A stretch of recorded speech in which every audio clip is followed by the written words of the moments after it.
मैं कुछ बातें नहीं कहूँगी, मेरी बात रखूँगी, क्योंकि मैं मानती हूँ कि वही बात रखने से ही बात साफ हो जाएगी। तीसरा सेटलमेंट को जलियांवाला बाग के सेमिनार में या वो किताबें लिखने के लिए क्यों कहा गया है, इसके ऊपर मैं 5 मिनट बोलूँगी और उसके बाद कुछ और बातें। एक तो एक व्यक्तिगत इश्यू होता है, व्यक्तिगत एक एसोसिएशन होता है, और दूसरा एक राजनीतिक एसोसिएशन होता है, और मैं मानती हूँ कि दोनों चीज इसमें शामिल है।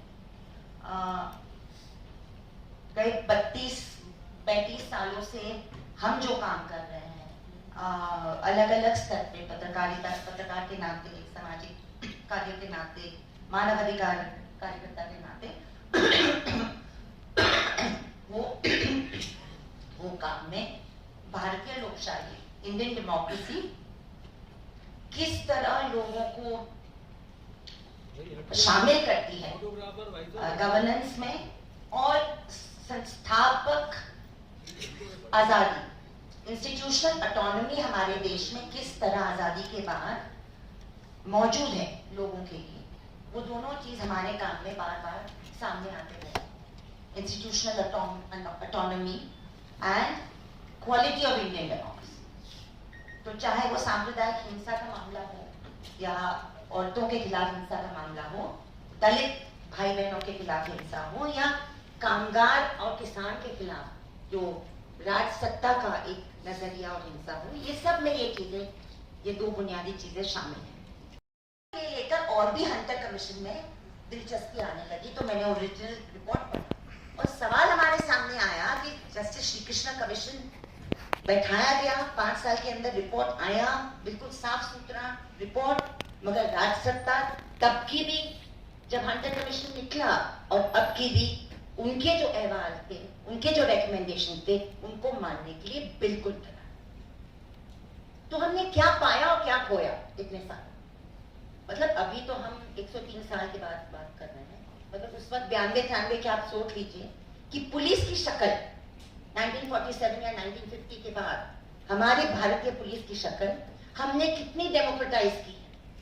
हमने हमारे सीआरपीसी, क्रिमिनल प्रोसीजर कोड और आईपीसी को कितना संवैधानिक ढांचा दिया। ब्रिटिश हुकूमत ने तो यहाँ पे जब हिंदुस्तान छोड़ दिया, भारत छोड़ दिया, तो उन्होंने हमारा अपनी पुलिस तो उनकी बहुत अच्छी है। उनके बॉबी का चेहरा आप देखो तो किसी बूढ़े अंधे को जाके क्रॉस करवा रहा है स्ट्रीट को, लोगों के रेसिज्म भी है, उनके खिलाफ भी उन्होंने कार्रवाई उठानी पड़ी है, क्योंकि बायसेस हर जगह रहते हैं। मगर हमारा जो ढांचा है सिविल सर्विसेज का, पुलिस ऑफिसर का, जुडिशरी का, एडमिनिस्ट्रेशन का, उसको हमने कितना डेमोक्रेटाइज किया, ये एक बहुत बड़ा सवाल मुझे लगता है आज के भारत में हमें पूछना पड़ेगा। और एक धारा 13 है हमारा संविधान के, हम 14 पे डायरेक्टली पहुंच जाते हैं, मगर चैप्टर 3 जो है हमारे मानवाधिकार जो कहता है संविधान में, एक धारा 13 है जिसके बारे में जस्टिस कृष्णय्यर ने 2 या 3 किताबें लिखी कि क्यों कोई भी सरकार ने, और आपको याद भी रहेगा कि जब पहली सरकार दरखास्त हुई, पहले राज्य की सरकार जब दरखास्त हुई केरल की, तो कौन सी सरकार सेंटर में थी और कौन सी सरकार केरल में थी, ये भी हमारे सामने है इतिहास। तो और जस्टिस कृष्णय्यर वो सरकार के लॉ मिनिस्टर रहे हैं, उन्होंने ये 2 किताबें मैंने रखा है और जिक्र किया है कि कोई भी भारत के सरकार ने ये आर्टिकल 13 पे, धारा 13 पे ध्यान क्यों नहीं दिया। There should be no law in force at the time of the constitution or after that which is not in tune with the constitution of India. और सरासर में अगर हमारे दोस्त जैसे पुलिस ऑफिसर नारायण राय रहे हैं, पहली मुलाकात उनके साथ 1995 में होती है मेरी, जब वो रिसर्च कर रहे थे, ऐतिहासिक रिसर्च कर रहे थे कि माइनॉरिटीज में पुलिस ऑफिसरों के बारे में क्या परसेप्शन, और उनका रोल हम जानते हैं as a police officer, retirement होने के बाद नहीं, जब एज अ सर्विंग ऑफिसर। तो ये सवाल पूछे जा रहे हैं अंदर से, कई चंद ऑफिसर पूछते हैं कि रुस्तम जी थे, पदम रोशा थे, ऐसे पूछते रहे हैं कि क्यों हमने हमारे पुलिस फोर्स को डेमोक्रेटाइज नहीं किया। तो उसमें आज भी वो सवाल रहता है कि प्रिवेंटिव डिटेंशन के जो हैं, आपका सेक्शन 51 एक उठा लीजिए सीआरपीसी का, कितने अधिकार आपने दिए हैं पुलिस को, हमने दिए हैं। वो आज भी कभी भी बिना कुछ कहे आपको उठा ले सकते हैं। आज तो एमएलए को भी उठा रहे, एक राज्य से लेके दूसरे राज्य में ले जा रहे हैं बिना एफआईआर, बिना सर्च वारंट। वो तो हद से पार है।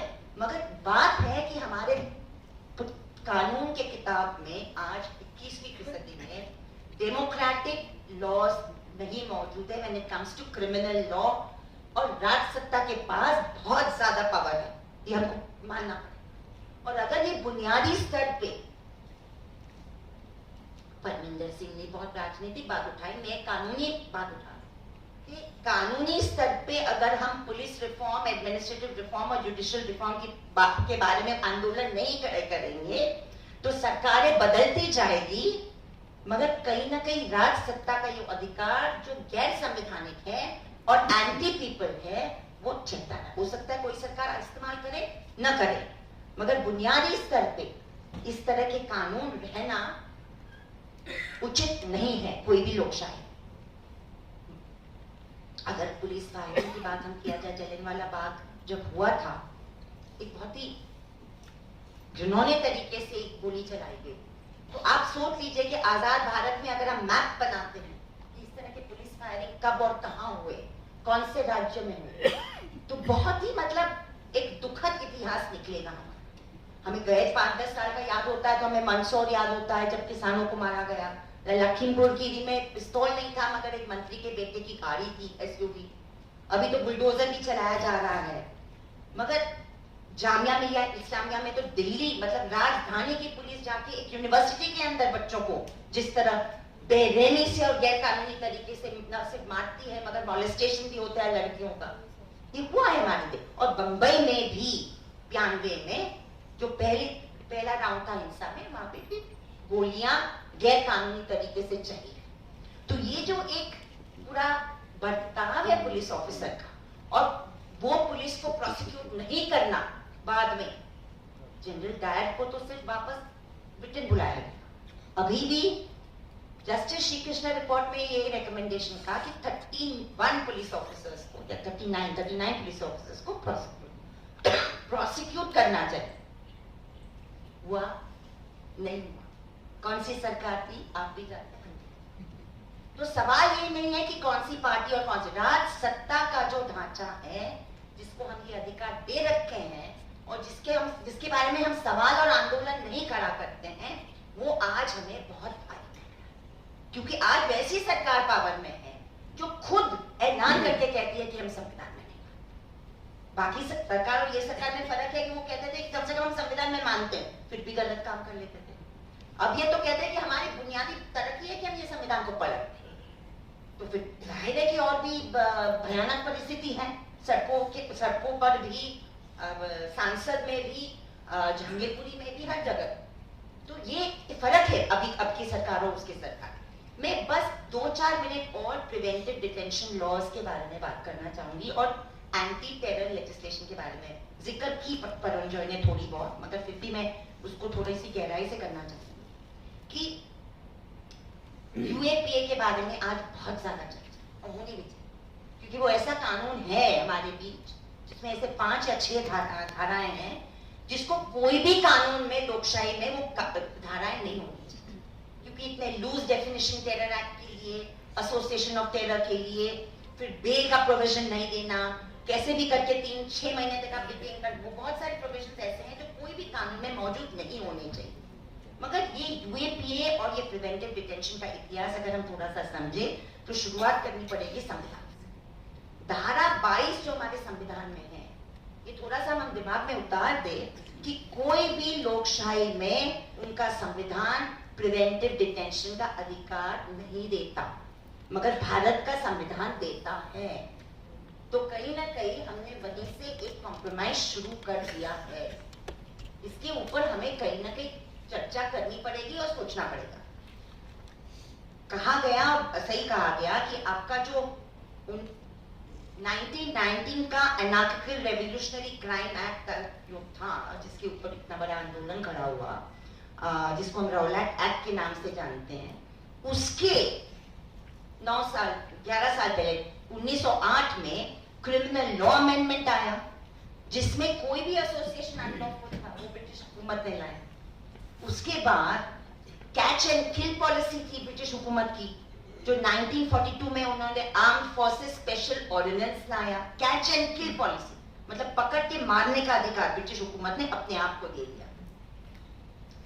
अब हम आते हैं आजाद भारत। हमारे पास कितने प्रिवेंटिव डिटेंशन कानून हैं? 1950 का प्रिवेंटिव डिटेंशन एक्ट, 1958 का आफ्पा जो मणिपुर में लागू किया गया, कश्मीर में, जम्मू एंड कश्मीर में 1990 में लागू किया गया। 72 का Misa maintenance of internal security act, वो रिपील हो चुका है। जम्मू एंड कश्मीर का स्पेशल फोर्सेस एक्ट, वो राज्य का कानून। हमारे महाराष्ट्र का 99 का मकोका एक्ट, वो भी स्टेट का कानून। छत्तीसगढ़ का पब्लिक सिक्योरिटी एक्ट 2005 में लाया गया। गुजरात का कंट्रोल ऑफ टेररिज्म एक्ट 2019 में लाया गया। तो कानून में, चाहे वो सेंट्रल कानून हो या राज्य कानून में, ये गैर संवैधानिक अधिकार राज सत्ता को और उनके पुलिस को दी गई है। तारा 10 साल था, इसीलिए रिपील हुआ। पंजाब के लोग सबसे ज्यादा जानते हैं, मगर आंध्र प्रदेश और गुजरात के लोग भी जानते हैं कि तारा का कैसा केस। कोई आतंकवाद कोई पकड़ा नहीं गया, मगर सरकार के विरोध में, जो गैट की पॉलिसी के विरोध में एक्टिविस्ट खड़े हुए थे, जो वर्ल्ड ट्रेड ऑर्गेनाइजेशन के खिलाफ खड़े हुए थे, गुजरात में उनका अटक हो रही है, अरेस्ट हो रहा है अपार्टमेंट, और आंध्र प्रदेश में हो रहा है। हम उस वक्त, हमने पत्रकार थे तो हमने डेटा निकाला था सरकारों से, और डेटा निकला था कि जो राज्य में आतंकवाद नहीं था वहां पे सबसे ज्यादा तारा के अरेस्ट हो रहे हैं। तो अब ऐसा कानून क्यों लाया जाता है? विरोध के खिलाफ, प्रतिरोध के खिलाफ, जनता के विरोध के खिलाफ। और आप कहते हैं पूरा एक शैतान बना के कि आतंकवाद ये हावी है, और एक्चुअली इस तरह का कानून लाके आप डेमोक्रेटिक प्रोटेस्ट को काबू में लाने के लिए, कंट्रोल करने के लिए, खत्म करने के लिए गैर लोकतांत्रिक तरीके से आप इस्तेमाल करें। मुझे अभी भी याद है, मैं बहुत छोटी थी, बंबई से दिल्ली हम लोग ट्रेन से गए क्योंकि एशियाड होने वाला था। कॉलेज में थे उस वक्त, 1981 शायद एशियाड हुआ था, और एशियाड हो रहा था तो हमने एशियाड गेम्स को हमको शामिल होना था, हमको देखना था। स्टेडियम नए नए बने थे, हम कॉलेज से 3-4 बच्चे आए थी, और 2 दिन बीच में छुट्टी थी तो हम जयपुर जाके बस में आ गए। जयपुर से जब दिल्ली लौट रहे थे, मुझे अभी भी वो नजरिया याद है, हमारी बस रोकी गई, और जो सिख भाई बस में थे उनको उतारे गए, और सिर्फ उनकी तलाशी। हमने ऑब्जेक्शन लिया, हमने बोला लेनी है तलाशी तो सबकी ले लो, अगर कोई डर है किसी स्टेडियम का तो सबका ले लो, आप एक कम्युनिटी को क्यों सिंगल आउट कर रहे हो? वही चीज हमने फिर चरार शरीफ में देखी कि अब सिलेक्टिवली एक एक कौम को एक थप्पा लगा है। और ये जो नजरिया है राज सत्ता का, ये न सिर्फ लोगों को एक दूसरे से डिफरेंस पैदा करता है, मगर बुनियादी स्तर पे ये डिवाइड एंड रूल पॉलिसी का एक एग्जाम्पल कि आप खुद नहीं चाहते कि कानून बराबरी से लागू। आतंकवाद क्या है? सिर्फ बम का आतंकवाद होता या मौत का भी आतंकवाद होता? यात्राओं का भी आतंकवाद हो सकता है, झुंड का भी आतंकवाद हो सकता है। मॉब टेरर या बॉम्ब टेरर कौन सा आतंकवाद है? किसका डेफिनेशन आप लेंगे, किसका छोड़ेंगे? ये सब चीजें हमने हमारे व्यवस्था में आने दी, होने दी और मजबूत करने दी। और इसलिए हम इस हाल में आज हैं कि यूएपीए की कहानी तो बहुत ही दिलचस्प है। उतना ही कह के मैं खत्म कर दूंगी। पहली बार 2004 में दोस्तों, पहली बार एंटी टेरर लेजिस्लेशन को क्रिमिनल लॉ में लाया गया, नॉर्मल क्रिमिनल लॉ। नहीं तो उसके पहले आतंकवाद के खिलाफ स्पेशल लेजिस्लेशन कहते थे, जैसे कि ताड़ा, जैसे कि पोटा। सही या गलत? ताड़ा 10 साल में रिपील हुआ, बहुत विरोध हुआ, प्रतिरोध हुआ, राजनीतिक विरोध हुआ। उस वक्त जस्टिस वर्मा एक अलग तरीके से फॉर्मर चीफ जस्टिस थे, उन्होंने 530 मेंबर्स ऑफ पार्लियामेंट को खत लिख के कहा था कि I am saying as chairperson of NHRC why this law needs to be repealed. वो खत आज भी पढ़ने लायक है, और उस तरह के विरोध की वजह से वो रिपील हुआ 10 साल के बाद। फिर आया पोटा 2003-4 में आ गया पोटा। पोटा का क्या इस्तेमाल हुआ आप भी जानते, हम भी जानते। सबसे ज्यादा तो वोट राज्य में इस्तेमाल हुआ जहां 2002 का जनसंहार हुआ था, और पोटा का रिपील करने का एक वादा करके तो 2004 में सरकार बनी, UPA 1 की सरकार। जिस दिन उन्होंने पोटा रिपील किया उसी दिन उन्होंने संसद में UAPA के अमेंडमेंट्स लाए, और उस वक्त विरोध करने वाली सिर्फ लेफ्ट पार्टियां थी, DMK थी, वगैरह 7 पार्टियां थी जिन्होंने सख्ती से विरोध किया कि आप क्रिमिनल लॉ में ये प्रोविजंस मत लाइए। उसके बाद अमेंडमेंट 2008 में हुआ, डेफिनेशन ऑफ टेरर बहुत ही वेग हो गया, और उसके बाद 2014 में तो सबसे खतरनाक अमेंडमेंट है। मगर इसका प्रोसेस हमें समझना पड़ेगा। अगर हम प्रोसेस नहीं समझेंगे और सिलेक्टिवली बात करेंगे तो मामला नहीं सुलझने वाला। अभी जिस दिन ये देश का इतिहास एक तरह से बदल गया, 16 मई 2014 की बात मैं कर रही हूं, उसी दिन एक फैसला आता है सुप्रीम कोर्ट से, अक्षरधाम का फैसला, और उसमें जो 9 लोग 14 साल मतलब 14 जो भी थे 9 साल से एक्यूज थे, इंक्लूडिंग मुफ्ती अब्दुल कयूम जो जमियत उलमा हिंद के थे, उनको इतने स्ट्रॉन्ग लैंग्वेज में सुप्रीम कोर्ट ने उनको एक्विट कर। अक्षरधाम का फैसला पढ़ने लायक है सबके, क्योंकि जो कहा जाता है उसमें वो बंजारा हमारे बहुत फेमस पुलिसमैन थे, उन्होंने जिस तरीके से सबको का टॉर्चर किया था वगैरह सब वो जजमेंट में लिखा कि टॉर्चर किस तरह हुआ वगैरह। उसके बाद उनकी किताब भी छपी है, I am a Mufti and not a terrorist, 12 साल सलाखों के पीछे, वो भी पढ़ने लायक है। और साथ साथ में कहूंगी वहीद शेख की भी पढ़ने लायक है, इनोसेंट बिहाइंड बार्स, जो 2006 में हमारे बंबई पुलिस ने उनको अंदर डाला था, अंडर मकोका। और वो जब बाहर निकलता है, वो जो टॉर्चर की कहानी सुनाता है, वो हमें दिखाता है कि कई तबकों के लिए, राजसत्ता के लिए आज भी कई हमारे लोग दुश्मन हैं। और कोई भी लोकशाही अगर इस तरह चलेगी तो मुझे लगता है ये हेल्दी डेमोक्रेसी नहीं है। हमारे 4,70,000 अंडर ट्रायल्स हैं, और अभी दिल्ली यूनिवर्सिटी की एक स्टडी निकली है जो दिखाती है कि सबसे ज्यादा उसमें दलित परसेंटेज है, उसके बाद OBC है, उसके बाद मुसलमान।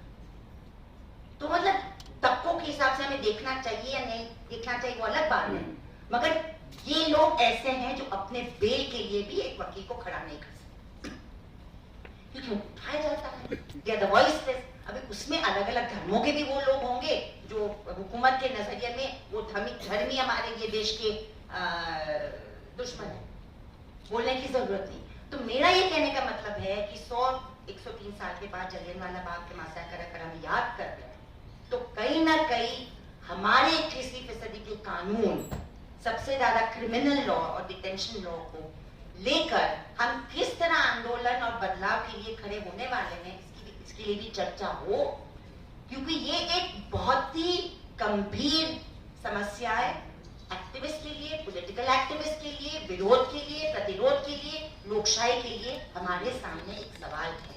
बहुत बहुत शुक्रिया।